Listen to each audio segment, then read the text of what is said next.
जरिए मतलब सर बस ट्रिपल प्रॉफिट बुकिंग फोर, करना अपना। ओके।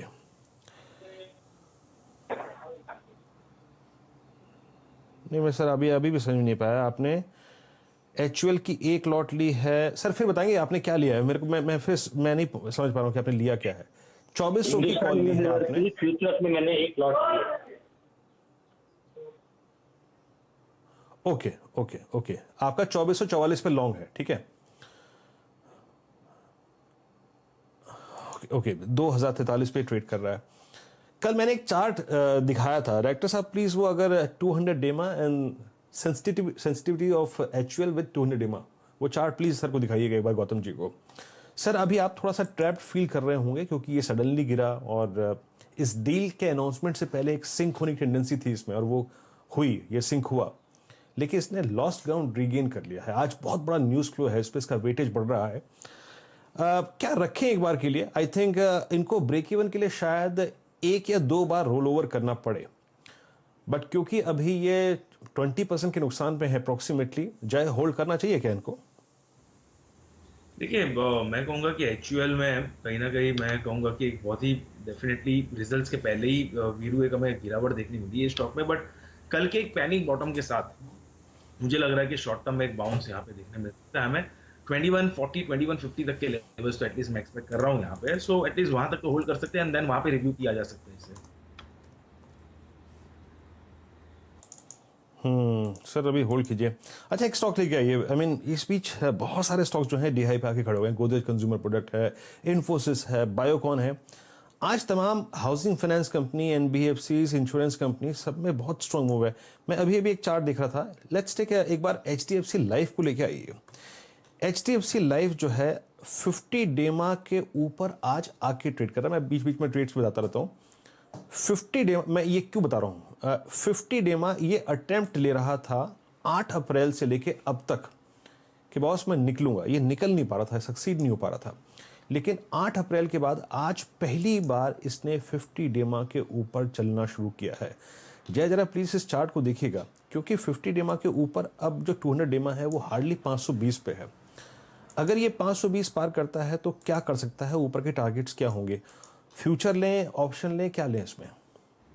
नहीं, इसमें 520 आपने सही एकदम लेवल बताया वीरू। इनफैक्ट मैं भी वही देख रहा था कि अगर 520 के लेवल्स निकलते तो इमीडिएटली मुझे 545 555 तक के लेवल्स नजर आते हैं, और अगर वो निकलता है तो मोमेंटम एकदम क्विकली हमें देखने मिलेगा इंट्राडे पॉइंट ऑफ व्यू ही। और उसके बाद अगर आप रिस्क रिवॉर्ड देखोगे, क्योंकि करीब करीब 509 के आसपास अगर हम स्टॉप लॉस लगा लेंगे 520 के ऊपर, so I think risk reward point of view भी काफी अच्छा हो जाएगा, बिकॉज 11 रुपए का कहीं ना कहीं स्टॉक बने और ऊपर में लगभग हम 25 से 35 रुपीज का एक जंप देखेंगे, तो आप देखेंगे 1:2 1:3 का रिस्क रिवॉर्ड हो जाएगा।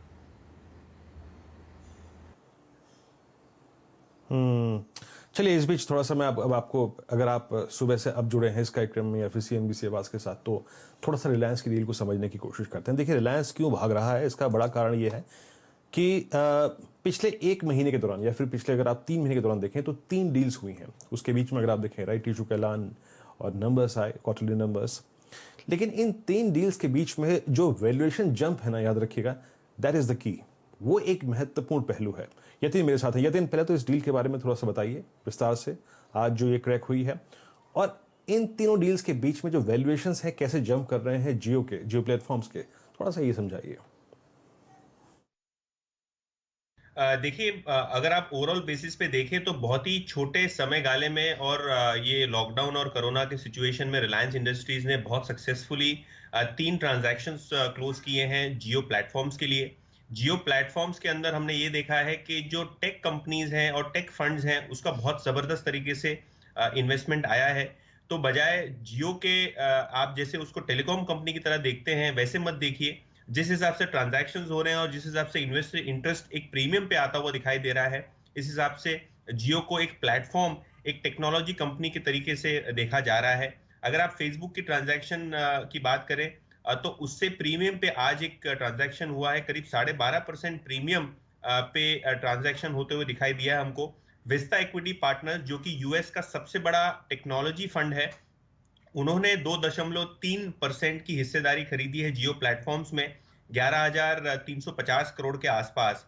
कुल मिला के जो पीछे के जो 2 ट्रांजैक्शन हुए हैं और आज का जो ट्रांजैक्शन हुआ है, कुल मिला के जो 3 ट्रांजैक्शन हुए हैं, 13.4% हिस्सेदारी के लिए हुए हैं जियो प्लेटफॉर्म में, और इससे कंपनी ने करीब करीब 60,600 करोड़ रुपए जुटाए हैं।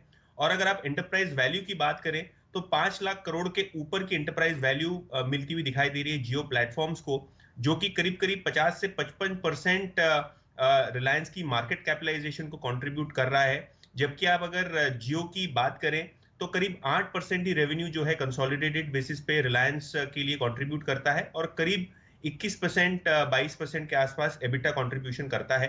तो ये एक टाइप में रिकॉर्ड इन सॉर्ट्स है।